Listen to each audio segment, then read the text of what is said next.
Top agenda में आप सभी का स्वागत है। मैं हूं आपके साथ तहसीन फातिमा। कोरोना से जुड़ी खबर मिल रही है, उसका रुख कर लेते हैं। दरअसल खबर ये लखनऊ से है। कोरोना पर विशेष संवाद कार्यक्रम का आयोजन राज्यपाल सीएम योगी की मौजूदगी में कल कार्यक्रम होगा और ऐसे में कोरोना पर कल राजनीतिक दलों से संवाद होगा। बैठक में राजनीतिक दलों के अध्यक्ष मौजूद रहेंगे, सभी पार्टियों के प्रमुख नेता भी मौजूद रहेंगे। टीकाकरण के प्रति जागरूकता के लिए बैठक होगी। 12 अप्रैल को सभी महापौर पार्षदों से संवाद होगा। चेयरमैन स्थानीय निकायों के प्रतिनिधियों से संवाद होगा। 13 अप्रैल को धर्म गुरुओं के साथ संवाद होगा। कोविड जागरूकता, बचाव और वैक्सीनेशन के लिए चर्चा होगी। तो महत्वपूर्ण है ये संवाद करके सभी चीजों को सामने रखा जाएगा और कोविड की रोकथाम के लिए एकजुट होने की बहुत ज्यादा जरूरत है। तो कोरोना को लेकर ये संवाद, एसके वाजपेयी लाइव जुड़ गए इस खबर पर जानकारी के साथ। एसके वाजपेयी, ये संवाद बहुत ज्यादा महत्वपूर्ण माना जा रहा है क्योंकि कोविड-19 बढ़े ना, एकजुटता की बहुत ज्यादा जरूरत है।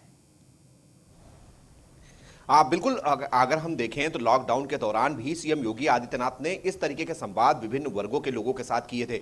तो कहीं ना कहीं उस मॉडल को अपनाकर उत्तर प्रदेश सरकार ने उत्तर प्रदेश जैसे बड़े सूबे में जहां सबसे ज्यादा जनसंख्या प्रदेश में निवास करती है, तो ऐसी स्थिति में सीएम योगी आदित्यनाथ दोबारा से वो संवाद कार्यक्रम करने जा रहे हैं, जिसमें कल सीएम योगी आदित्यनाथ के साथ राज्यपाल आनंदीबेन पटेल भी होंगी। और ये 5 बजे कार्यक्रम शुरू होगा जो लगातार 3 दिनों तक चलेगा। 11, 12 और 13 अप्रैल को कल सीएम योगी आदित्यनाथ विभिन्न दलों के जो अध्यक्ष हैं, साथ ही साथ उनके जो प्रदेश स्तर के पदाधिकारी हैं, उनके साथ संवाद कार्यक्रम करेंगे, जिसमें सभी पार्टियों के, चाहे वो किसी भी पार्टी के अध्यक्ष हों, वो इसमें शामिल होंगे। जिसका उद्देश्य यही होगा कि उत्तर प्रदेश में कोरोना को रोकने के लिए उनके पास क्या उपाय हैं, वो अपने लोगों से अपील करें कि वो इन सभी गाइडेंस का पालन करें ताकि उत्तर प्रदेश में कोरोना को बढ़ने से रोका जा सके। तो कहीं ना कहीं ये जो संवाद है वो कल सीएम योगी आदित्यनाथ करेंगे, जिसमें उत्तर प्रदेश में जिस तरीके से लगातार वैक्सीनेशन चल रहा है, अब तक उत्तर प्रदेश सरकार ने जहां हम कहें कि 50 लाख से ज्यादा लोगों को वैक्सीनेट करने में सफलता पाई है, उसको और तेजी से कैसे बढ़ाया जाए, इस विषय को लेकर चर्चा करेंगे। और साथ ही साथ जो विभिन्न दलों के नेता हैं उनसे उनका जो अपना फीडबैक है वो भी लेंगे कि किस तरीके से चीजों को बेहतर किया जा सकता है। वहीं अगर हम 12 तारीख की बात करें तो उत्तर प्रदेश के सभी 17 निगमों के जो मेयर हैं उनके साथ सीएम योगी आदित्यनाथ की चर्चा होगी और उसमें जो पार्षद होंगे वो भी शामिल होंगे।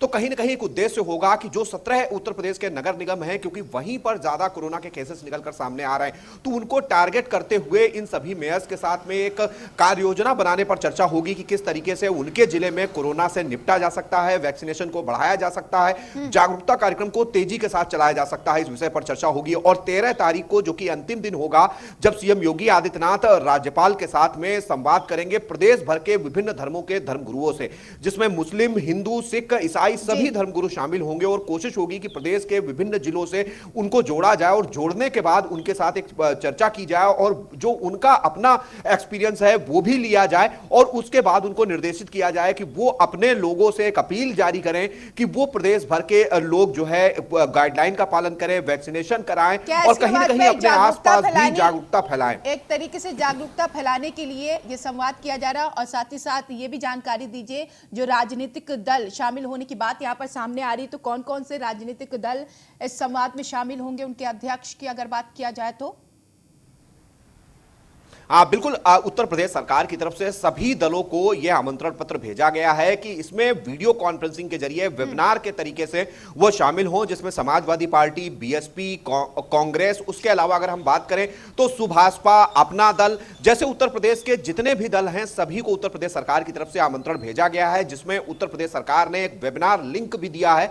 उस लिंक के माध्यम से विभिन्न दलों के लोगों से जुड़ने की अपील की गई है ताकि वो इस वेबिनार के जरिए जहां भी हैं वहीं से इस संवाद कार्यक्रम में जुड़े और अपने जो अनुभव हैं वो भी साझा करें, साथ ही साथ में किस तरीके से कोरोना को रोकने के लिए बेहतर तरीके से काम किया जा सकता है उस पर सुझाव भी दें। तो कहीं ना कहीं उत्तर प्रदेश सरकार की कोशिश सभी को एकजुट कर कोरोना से निपटने की है। अब यह जरूर महत्वपूर्ण होगा कि कल जब सीएम योगी आदित्यनाथ से लड़ा जाए और एक बार फिर जंग के लिए तैयार हो। एसके वाजपेयी, आप बने रहिए, आपके पास लौटेंगे। तो इस बीच लखनऊ से खबर, सपा से ज्यादा योगी सरकार में अल्पसंख्यकों की बल्ले बल्ले है। अल्पसंख्यकों को योगी सरकार में ज्यादा योजना का लाभ मिला है। सीएम योगी ने पिछली सरकारों से ज्यादा धनराशि दी है। पिछली सरकारों से 68,402 करोड़ ज्यादा धनराशि दी है। अल्पसंख्यकों समुदाय के कमजोर वर्गों के कल्याण के लिए यह धनराशि दी गई है। पूरे प्रदेश में अल्पसंख्यक समुदाय के 20,34,654 लोगों को 53,325.88 करोड़ दिए गए हैं। तो अल्पसंख्यकों को सबसे ज्यादा फायदा पहुंचा है योगी सरकार में और सबसे ज्यादा धनराशि उपलब्ध कराई गई है। तो 21 जिलों में 21,000 करोड़। ये शहर आपके सामने है जिसमें लखनऊ, मुरादाबाद, मुजफ्फरनगर, पीलीभीत, रामपुर, सहारनपुर, शाहजहांपुर, श्रावस्ती, सिद्धार्थनगर में अल्पसंख्यकों को 21,000 की धनराशि। इन जिलों में साल 2020-21 में 21 करोड़ 406 लाख रुपए। और ऐसे में देखिए कितनी ज्यादा योजना के माध्यम से लाभ मिला है अल्पसंख्यकों को। पूरे प्रदेश में 1 करोड़ से भी ज्यादा लाभ पहुंचा है और ये प्रदेश के तमाम जिलों को और जिले वासियों को ये लाभ पहुंचा है। साल 2021 में अल्पसंख्यक समुदाय को 53,325.88 यहाँ पर लोगों को 53,325.88 धनराशि दी गई है। तो 20 लाख से ज्यादा भी लोग इस योजना से लाभान्वित हुए हैं। 20,34,654 लोगों को 53,325.88 करोड़ दिए गए हैं।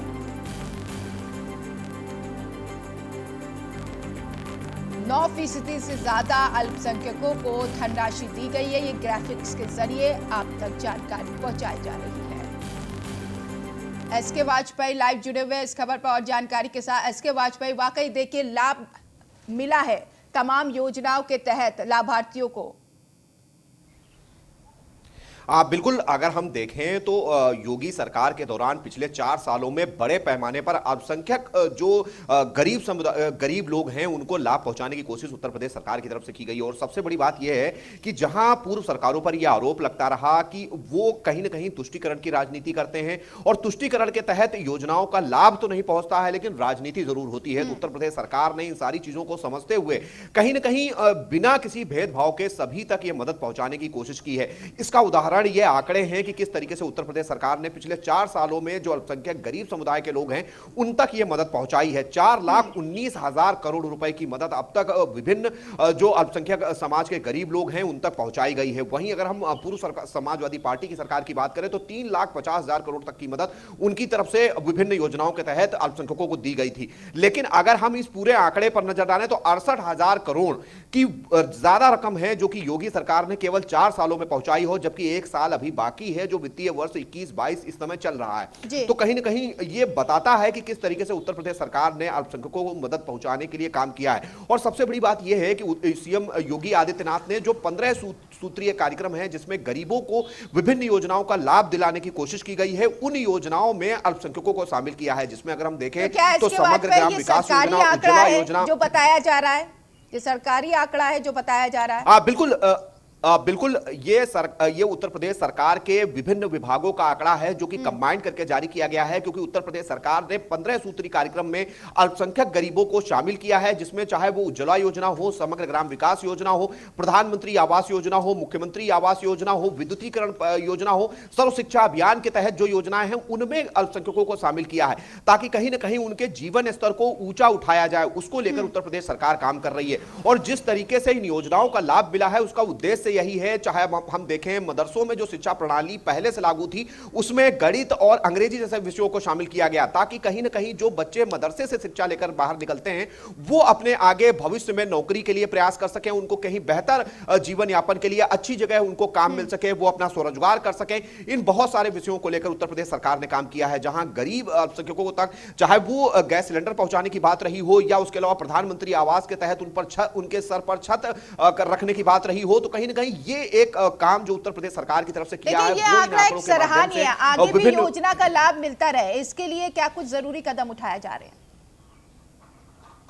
हाँ बिल्कुल, उत्तर प्रदेश सरकार ने जैसा कि मैंने बताया कि 15 सूत्री कार्यक्रम तैयार किया है, जिसमें उत्तर प्रदेश के गरीब अल्पसंख्यकों को साथ ही साथ विभिन्न वर्गों के गरीबों को शामिल किया है, जिसका उद्देश्य यह है कि इसमें शामिल करते हुए उन लोगों को जो कि लक्षित हैं और जिनको लक्ष्य लेकर उत्तर प्रदेश सरकार चल रही है कि उनके जीवन स्तर को ऊंचा उठाया जाए, चाहे वो स्वास्थ्य के क्षेत्र में हो, चिकित्सा के क्षेत्र में हो या फिर उनकी शिक्षा के क्षेत्र में हो, उनके स्वरोजगार को लेकर हो, उसमें उनको मदद पहुंचाई जाए, ताकि उत्तर प्रदेश जो 5 ट्रिलियन इकोनॉमी बनाने के लिए 1 ट्रिलियन का लक्ष्य लेकर चल रहा है, तो कहीं ना कहीं उस लक्ष्य में ये लोग भी सहभागी बने, उसको लेकर उत्तर प्रदेश सरकार काम कर रही है। जहां तक हम 4 सालों के आंकड़े जो हमने बताए अभी, तो 5वें साल बिल्कुल एसके वाजपेयी, आप बने रहिए, आपके पास लौटेंगे। तो ऐसे में योजना का लाभ जन जन तक पहुंच रहा है, उसका प्रयास भी सरकार करती रही है। आगे बढ़ेंगे। कोरोना को लेकर उत्तर प्रदेश सरकार बेहद गंभीर है। कोविड अस्पतालों में बेड्स की संख्या बढ़ाने की तैयारी में सरकार है। पहले से बेड्स की संख्या दोगुनी करने की तैयारी में योगी सरकार।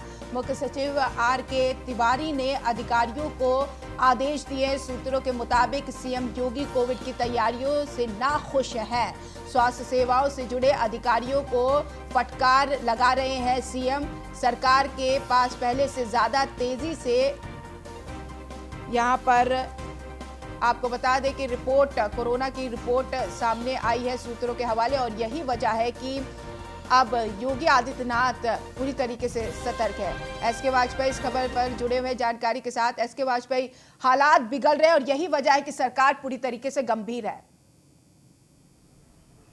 बिल्कुल, अगर हम देखें तो उत्तर प्रदेश में पिछले 3 सप्ताहों के अगर हम आंकड़े को देखें तो प्रतिदिन के हिसाब से करीब 3 से 4 हजार संक्रमित निकलकर सामने आए हैं, जिसको लेकर सीएम योगी आदित्यनाथ स्वयं एक्टिव हैं। और अगर हम देखें तो हर 24 घंटे पर वो टीम 11 की बैठक करते हैं और फीडबैक लेते हैं कि वैक्सीनेशन की स्थिति क्या है, कॉन्टैक्ट ट्रेसिंग की स्थिति क्या है, अब तक संक्रमितों की स्थिति क्या है, जो लगातार विभिन्न अस्पतालों से स्वस्थ होकर डिस्चार्ज हो रहे हैं उनकी स्थिति क्या है, और अब तक क्या कदम उत्तर प्रदेश के स्वास्थ्य विभाग की तरफ से उठाए जा रहे हैं। तो ये महत्वपूर्ण है, जिसको लेकर सीएम योगी आदित्यनाथ फीडबैक लेते हैं। तो जो फीडबैक अभी तक सीएम योगी आदित्यनाथ के पास आया है उसको लेकर सीएम योगी आदित्यनाथ संतुष्ट नहीं है, जो कि खबरें सूत्रों के हवाले से मिल रही हैं। क्योंकि उनका मानना यह है कि जिस तरीके की शिकायतें साथ ही साथ समाचार पत्र हो या टीवी चैनल्स हो उनके माध्यम से पता चल रही हैं, जिसमें यह निकलकर सामने आया कि कई ऐसे जिले थे जहां पर कोरोना के मरीजों को बेड्स नहीं मिल पा रहे थे, क्योंकि वहां पर मरीजों की संख्या ज्यादा है, जिसमें राजधानी लखनऊ भी शामिल है, वाराणसी भी शामिल है, उसके अलावा प्रयागराज है, कानपुर जैसे जिले हैं, मेरठ है, गाजियाबाद है, नोएडा है। तो कहीं ना कहीं इन जिलों के लिए विशेष कार्य योजना बनाने के निर्देश सीएम योगी आदित्यनाथ ने दिए हैं। कल ही उन्होंने जब टीम 11 की बैठक की थी तो यह साफ किया था कि कोविड को लेकर स्पेशल डेडिकेटेड हॉस्पिटल की व्यवस्था की जाए, जिसमें राजधानी लखनऊ के 3 हॉस्पिटल्स हैं, जिसमें बलरामपुर है, टीएस मिश्रा है, उसके अलावा एरा मेडिकल कॉलेज है, जिसको पूरी तरीके से डेडिकेटेड कोविड हॉस्पिटल के तौर पर प्रयोग करने के निर्देश मुख्यमंत्री ने जारी किए हैं। साथ ही साथ में जब कल वो प्रयागराज थे उसके बाद वाराणसी गए तो वहां पर भी डॉक्टर्स को यह साफ किया था कि कोविड के लिए डेडिकेटेड हॉस्पिटल की व्यवस्था करें, बेड्स की संख्या बढ़ाएं। और साथ ही साथ में प्रदेश के अन्य जिले जहां पर कोरोना के केसेस ज्यादा संख्या में निकलकर सामने आ रहे हैं वहां के लिए भी मुख्यमंत्री योगी आदित्यनाथ ने बेड्स की संख्या बढ़ाने के निर्देश दिए थे। तो कोशिश यही है कि जिस तरीके से लॉकडाउन के दौरान, यानी कि वैसी वाली स्थिति जब पहले कोरोना बढ़ा था तो ये कहा गया था कि आप हफ्ते में 3 बार बैठक लें, समीक्षा करें और आगे की रणनीति बनाएं। बिल्कुल, हमने लॉकडाउन के दौरान देखा है कि उत्तर प्रदेश सरकार ने 2 लाख से ज्यादा बेड की व्यवस्था की थी, ताकि अगर कोई भी कोरोना का गंभीर स्थिति का मरीज है और वो होम क्वारंटीन की स्थिति से ऊपर लेवल 2 या लेवल 3 का पेशेंट है तो ऐसी स्थिति में उसको हॉस्पिटल में बेड निश्चित तौर पर मिलना चाहिए। तो कहीं ना कहीं सीएम योगी आदित्यनाथ का प्रयास यही है कि बेड्स की संख्या दोगुनी की जाए, जो कि वर्तमान में है, क्योंकि लॉकडाउन के दौरान उत्तर प्रदेश सरकार ने 2 लाख से ज्यादा करीब 2,30,000 बेड्स की व्यवस्था पूरे उत्तर प्रदेश भर में की थी। तो कहीं ना कहीं उस संख्या को प्राप्त करने के लिए सीएम योगी आदित्यनाथ ने अफसरों को निर्देशित कर दिया है कि वो हॉस्पिटल्स में, मेडिकल कॉलेजेस में या फिर जो निजी चिकित्सा संस्थान हैं जिनको डेडिकेटेड तौर पर कोविड हॉस्पिटल के तौर पर प्रयोग किया जा रहा है, वहां पर बेड्स की संख्या बढ़ाई जाए ताकि कोई भी मरीज ऐसा ना हो जो कि इलाज के अभाव में जिसको किसी प्रकार की समस्या का सामना करना पड़े। तो उसको लेकर मुख्यमंत्री योगी आदित्यनाथ लगातार काम कर रहे हैं और कोशिश यही है कि उत्तर प्रदेश स्वास्थ्य विभाग डबल बेड्स की व्यवस्था करे। मरीजों के साथ अच्छा व्यवहार हो, क्या उसके लिए भी कोई बातचीत हुई है? क्योंकि कई मामले ऐसे आए हैं कि कोविड के मरीज को देखकर सभी भागने लगते हैं और ऐसे में उपचार करने के लिए कोई आगे डॉक्टर भी नहीं आता है। तो मरीजों के साथ अच्छा व्यवहार हो, उसके लिए क्या कुछ सीएम योगी आदित्यनाथ ने कहा? बिल्कुल, जहां तक मरीजों का सवाल है, जितने भी डेडिकेटेड कोविड हॉस्पिटल्स हैं वहां पर सीसीटीवी कैमरे से लैस रखा गया है, क्योंकि लॉकडाउन के दौरान भी यही स्थिति थी कि जो भी कोविड वार्ड बनाए गए थे वहां पूरी तरीके से सीसीटीवी की व्यवस्था की गई थी। अगर किसी मरीज के साथ किसी तरीके का दुर्व्यवहार होता है तो ऐसी स्थिति में संबंधित पैरामेडिकल या डॉक्टर या जो भी अन्य स्टाफ है उसके खिलाफ भी कार्रवाई की जाएगी, जिसके निर्देश लॉकडाउन के दौरान भी जारी हुए थे। तो निश्चित है कि जो डेडिकेटेड कोविड हॉस्पिटल्स हैं वहां पर जो प्रोटोकॉल है उसका पूरी तरीके से पालन करना होगा और वो सीसीटीवी से लैस होंगे ताकि अगर वहां पर किसी मरीज के साथ कोई दुर्व्यवहार होता है तो ऐसी स्थिति में संबंधित व्यक्ति जो कि आरोपी है उसके खिलाफ भी एक्शन लिया जा सके। जी, एसके वाजपेयी, बहुत शुक्रिया तमाम जानकारी के लिए। संवाददाता एसके वाजपेयी इस खबर पर जुड़े थे, तमाम जानकारी ले रहे थे। मुरादाबाद से खबर मिली है, नाइट कर्फ्यू को लेकर पुलिस प्रशासन अलर्ट हो गया है। पुलिस ने जिले में सभी दुकानें बंद कराई है। गाड़ियों से सड़कों पर घूम रहे लोगों से की पुलिस ने अपील। पुलिस कर्मियों ने लोगों से की घर में रहने की अपील। बिना मास्क घूम रहे लोगों के चालान भी काटे गए हैं। तो नाइट कर्फ्यू लगा दिया गया है कोरोना के हालात को देखते हुए और ऐसे में पुलिस प्रशासन पूरी तरीके से अलर्ट है, लोगों से अपील कर रही है कि आप घर में ही रहें, नाइट कर्फ्यू लगा है, इस नियम का पालन करें। तस्वीर ये मुरादाबाद की है, जो बिना मास्क के दिख रहा है, उनके चालान भी काटे जा रहे हैं। ये कोविड-19 के संक्रमण को बढ़ने के दृष्टिगत जो आज रात्रि 10 बजे से सुबह 6 बजे तक मुरादाबाद में रात्रि कर्फ्यू लगाया गया है, जिसमें अनावश्यक जो लोग घूम रहे हैं उनको रोका जाएगा ताकि संक्रमण पे नियंत्रण पाया जा सके। आज शुरुआत है। आज पहले भी जिस तरह मुरादाबाद की पब्लिक ने सहयोग किया, आज दिख रहा है बहुत कम लोग हैं जो सड़क पे हैं और जो दिख भी रहे हैं, कुछ उनकी जो इमरजेंसी है उसी सिचुएशन में है। बाकी पुलिस बल लगा हुआ है, जगह जगह पे चेकिंग की जा रही है, बैरियर्स भी लगाए गए हैं ताकि इसका अनुपालन पूर्ण रूप से कराया जा सके। उल्लंघन करने वाले जो भी मास्क नहीं पहन रहे, सोशल डिस्टेंसिंग का पालन नहीं कर रहे, उनके विरुद्ध चालानी की कार्रवाई की। उधर बरेली में भी नाइट कर्फ्यू का पालन कराने के लिए सड़कों पर उतरे एसएसपी रोहित सजवाड़। एसएसपी रोहित सजवाड़ ने लोगों से नियमों के पालन करने की अपील की है। एसएसपी ने लोगों से सतर्कता बरतने और समय पर घर पहुंचने की भी अपील की है। जिले में रात 9 बजे से सुबह 6 बजे तक कर्फ्यू लगा रहेगा। जो चिकित्सकीय सेवाएं हैं या सरकारी सेवाएं जो रात्रि को काम करते हैं, ऐसे सभी लोग आ जा सकेंगे। बाकी सभी लोगों का रात्रि को निकलना वर्जित है। तो अतः सभी लोगों से अनुरोध है कि वो अपने अपने घरों को चले जाएं। तो अनुरोध है कि रात्रि को 9 बजे से सुबह 6 बजे तक रात्रि कर्फ्यू। दूसरी ओर कानपुर में भी नाइट कर्फ्यू पर सख्त हुई पुलिस का पहरा और ऐसे में पुलिस कर्मियों ने लोगों से घरों में रहने की अपील की है। बता दें आपको, अनाउंसमेंट कर कर्फ्यू के नियमों के पालन का संदेश दिया। नियम तोड़ने पर सख्त कार्रवाई की जाएगी। किदवई नगर जूही थाना पुलिस ने संयुक्त रूप से चेकिंग अभियान चलाया। बीते 24 घंटे में कानपुर शहर में 617 कोरोना संक्रमण के मामले सामने आए हैं।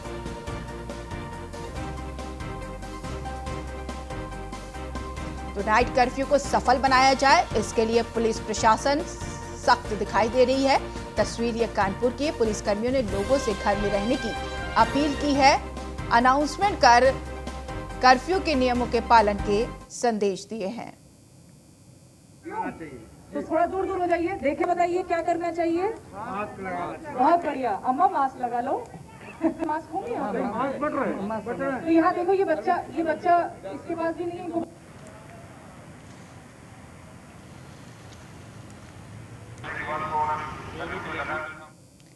अगली खबर हापुड़ से है। हापुड़ में बदमाशों के हौसले बुलंद, लूट और विरोध करने पर गुड़ व्यापारी को गोली मारी है। हथियार के बल पर व्यापारी से बदमाशों ने लूटी लाखों रुपए। वारदात को अंजाम देकर हथियार लहराते फरार हुए बदमाश। घायल व्यापारी को गंभीर हालत में अस्पताल में भर्ती कराया गया। हापुड़ देहात थाना क्षेत्र के गढ़ रोड का ये मामला है।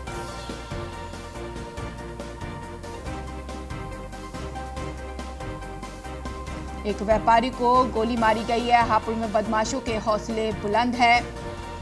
लूट का विरोध करने पर गुड़ व्यापारी को गोली मारी गई है। हथियार के बल पर व्यापारी से बदमाशों ने लूटे लाखों रुपए।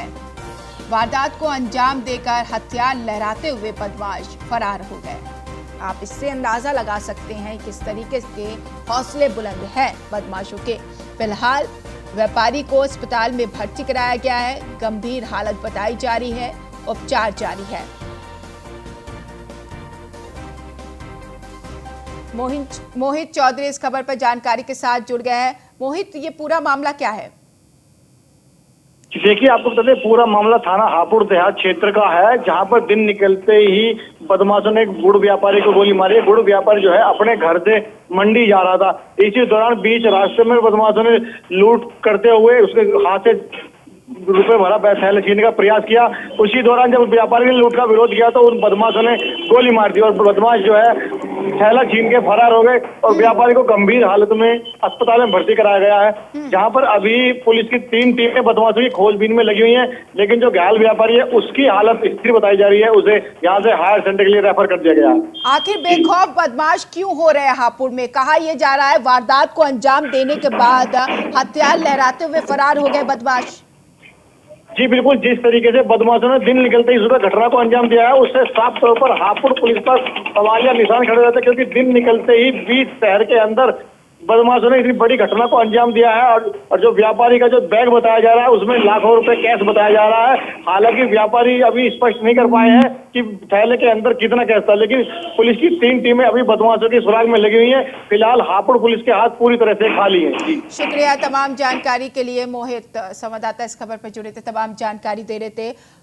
इस बीच हरदोई से खबर मिल रही है, फ्लोर मिल्स के अकाउंटेंट के साथ लूट की वारदात हुई है। लुटेरे ने 22 लाख की लूट की वारदात को अंजाम दिया है। बैंक से पैसा निकालकर मिल जा रहा था अकाउंटेंट, तो वहीं लुटेरों ने गाड़ी के टायर में कट मारकर वारदात को अंजाम दिया है। स्टेपनी बदलते समय लुटेरे 22 लाख रुपए का बैग लेकर फरार हो गए हैं।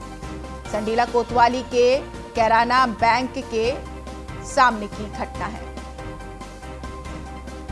प्रभारी निरीक्षक संडीला को शाम 7 बजे के आसपास निखिल अग्रवाल हैं, जो केदारनाथ फ्लोर मिल के मालिक हैं, उनके द्वारा सूचना दी गई कि उनके ड्राइवर और जो मैनेजर हैं संडीला में बैंक से पैसा निकालने गए थे और पैसा निकालने के बाद जब वापस आ रहे थे तो उनकी गाड़ी पंचर हो गई। और इस दौरान उन्होंने जब उसको पंचर बनवाने और उसमें स्टेपनी चेंज करने का कार्य कर रहे थे, इसी दौरान कुछ अज्ञात व्यक्ति आए और उनकी गाड़ी से रुपयों से भरा बैग चुरा लिए। पुलिस को जैसे सूचना मिली तत्काल पुलिस ने मौके पर पहुंच करके आवश्यक छानबीन की है। शीघ्र ही अभियुक्त पंजीकृत किया जा रहा है और अभियुक्तों की गिरफ्तारी करके माल की बरामदगी की जाएगी। प्रभारी निरीक्षक संडीला को अनुज संवाददाता इस खबर पर तमाम जानकारी के साथ फोन लाइन पर जुड़ गया। अनुज, अकाउंटेंट के साथ लूट की वारदात हुई है। जी बिल्कुल, बताना चाहूंगा कि ये पूरा मामला हरदोई जनपद के संडीला कोतवाली क्षेत्र का अंतर्गत का है, जहां पर बैंक अकाउंटेंट के साथ लूट की वारदात की घटना सामने आई। घटना ये थी कि लुटेरों ने पहले तो उसकी गाड़ी पे कट मारा, उसके बाद जब वो स्टेपनी बदल रहे थे उसी दौरान पर उनकी गाड़ी से 22 लाख लगभग लेते फरार हो गए। फिलहाल पुलिस ने तस्वीर दिखाते हुए मामले में FIR दर्ज कर ली है और जो लुटेरे हैं उनकी तलाश जारी कर दी। शुक्रिया तमाम जानकारी के लिए अनुज। अगली खबर शाहजहांपुर से है। रोजा पावर हाउस के ट्रांसफार्मर में आग लगी है। आग से रोजा इंडस्ट्रियल एरिया फीटर की बिजली सप्लाई बंद कर दी गई। सूचना के बाद मौके पर पहुंचे दमकल विभाग की टीम ने आग पर काबू पाया। ये एक्सक्लूसिव तस्वीर आपके सामने है। दमकल विभाग की टीम मौके पर पहुंची और आग पर काबू पाने का प्रयास किया गया। खबर ये मिल रही है आग पर काबू पा लिया गया। शाहजहांपुर की ये घटना है। रोजा पावर हाउस के ट्रांसफार्मर में अचानक आग लग गई। धू कर जलता हुआ ये ट्रांसफार्मर। एक्सक्लूसिव तस्वीर आपके सामने न्यूज़ 1 इंडिया आप तक पहुंचा रहा है। सूचना के बाद दमकल की गाड़ियां पहुंची और आग पर काबू पाने का प्रयास किया गया। रोजा पावर हाउस के ट्रांसफार्मर में आग लग गई। ग्रेटर नोएडा से खबर मिल रही चेकिंग को लेकर दारोगा और बिजली संविदा कर्मचारी में विवाद। दारोगा ने चेकिंग के दौरान बिजली संविदा कर्मचारी को रोका। मास्क नहीं लगाने पर दोनों में विवाद हुआ। संविदा कर्मचारी ने दारोगा के निजी मकान की बिजली काटी। ग्रेटर नोएडा के रबुपुरा थाना क्षेत्र का ये मामला है।